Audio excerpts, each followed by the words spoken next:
তাই বললে সকালে বললে কেন্দ্র শাসক দুপুরে বললে চিহ্ন পাবেন না। বাংলাদেশ জামাত ইসলামী ডাক্তার শফিকুর রহমান, বাংলাদেশ জামাত ইসলামীর আমির, তার নেতৃত্বে একটি মানবিক বাংলাদেশ গড়তে পারবে। নারীরা সবচাইতে বেশি সুবিধা লাভ করবে, নারীরা সবচাইতে বেশি শিক্ষার দিক থেকে সুবিধা পাবে এবং নারীরা, আমরা জানি যে নারীরা অবহেলিত রয়েছে।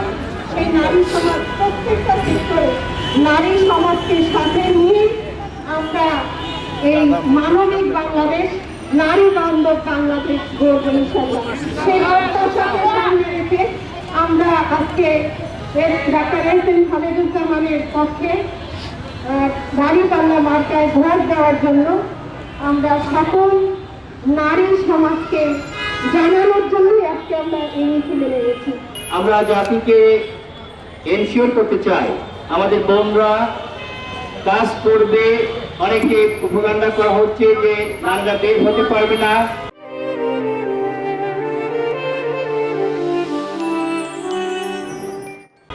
আমাদের বোনরা বের হবে এবং সম্মানের সহিত বের হবে। বাংলাদেশে জামায়াত ইসলামী সরকার গঠন করলে নারীদের জন্য আমরা বলেছি যে ব্যস্ত আওয়ারে ডবল ডেকার বাসের মাধ্যমে সুরক্ষিতভাবে তারা যেন তাদের নির্দিষ্ট গন্তব্যস্থলে পৌঁছাতে পারে, সেজন্য ট্রান্সপোর্ট ব্যবস্থা করা হবে ইনশাআল্লাহ। বাংলাদেশের জামায়াত ইসলামী যদি ক্ষমতায় আসে তাহলে নারীদের যে পৈতৃক সম্পত্তির যে অধিকার, সেই অধিকার আদায় সঠিকভাবে করার ব্যবস্থা করা হবে এবং আইনি সহায়তা প্রদান করা হবে। নারীদের জন্য মাতৃকালীন যে চিকিৎসা সুবিধা, সেই চিকিৎসা সুবিধা সম্পূর্ণরূপে ফ্রি করা হবে।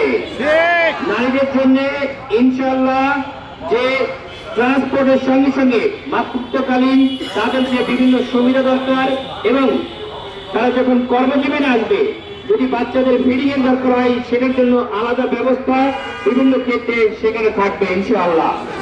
আমরা বলেছি নারীদের জন্য চিকিৎসা, তাদের শিক্ষার জন্য বিশ্বের মধ্যে সবচেয়ে বড় যে বিশ্ববিদ্যালয়, সেই বিশ্ববিদ্যালয় আমরা প্রতিষ্ঠা করার উদ্যোগ নেব ইনশাআল্লাহ। নারীদের জন্য আমরা এই এলাকার যে সকল কর্মকাণ্ডে তারা আছেন, বিশেষ করে আমার এলাকায় বস্তিবাসীরা আছেন, সেই এলাকার মানুষের জন্য কর্মসংস্থানের বিশেষ সুযোগ সুবিধা আমরা তৈরি করবো ইনশাআল্লাহ। একটি পক্ষ এটা ভ্রান্তভাবে আমাদের বোনদের কাছে প্রেজেন্ট করতে পারে। আপনারা কোন প্রকারে আমাদের এই মিছিলে যেমন দেখছেন, আমরা সামনে এবং পিছনে তাদেরকে নিরাপত্তা দিয়ে তাদেরকে সম্মানের সহিত আমরা এই মিছিল সম্পন্ন করলাম। বাংলাদেশের জামায়াত ইসলামী যদি ক্ষমতায় আসে তাহলে আমাদের মা বোনদেরকে এরকম প্রত্যেকটা স্টেপে সম্মানের সহিত সামনের দিকে তাদেরকে এগিয়ে যেতে আমরা সহায়তা করবো ইনশাআল্লাহ। নারীদের কর্মঘণ্টা কমানো মানে আরো কর্মসংস্থান বৃদ্ধি পাবে, তাদের কর্মসংস্থান কমবে না। সুতরাং পার্ট টাইম জবের মাধ্যমে আরো অসংখ্য কর্মজীবী হবে আমরা বলে আশাবাদী ইনশাআল্লাহ।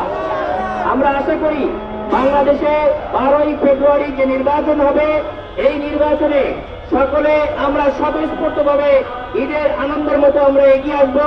5ই আগস্ট সকল ছাত্র জনতা মা বোন যেমন রাস্তায় নেমে এসে একটি সুন্দর বিপ্লবকে সফল করেছেন, আগামী 12ই ফেব্রুয়ারি এই বাংলাদেশকে সম্পূর্ণরূপে ফ্যাসিবাদের থাবা থেকে মুক্ত করতে হলে, আধিপত্যের থাবা থেকে মুক্ত করলে হলে, বৈষম্যের অধিকার থেকে রক্ষা করতে হলে, বৈষম্য কমাতে হলে, মানুষের চাঁদাবাজি বন্ধ করতে হলে, সন্ত্রাস বন্ধ করতে হলে, এই গণমানুষের অধিকারকে প্রতিষ্ঠিত করতে হলে আপনাদেরকে আবারও মাঠে থেকে ভোটাধিকার প্রয়োগ করতে হবে এবং সুন্দরভাবে নির্বাচন সম্পন্ন করে একটি সোনার বাংলা করার প্রত্যয় নিতে হবে ইনশাআল্লাহ।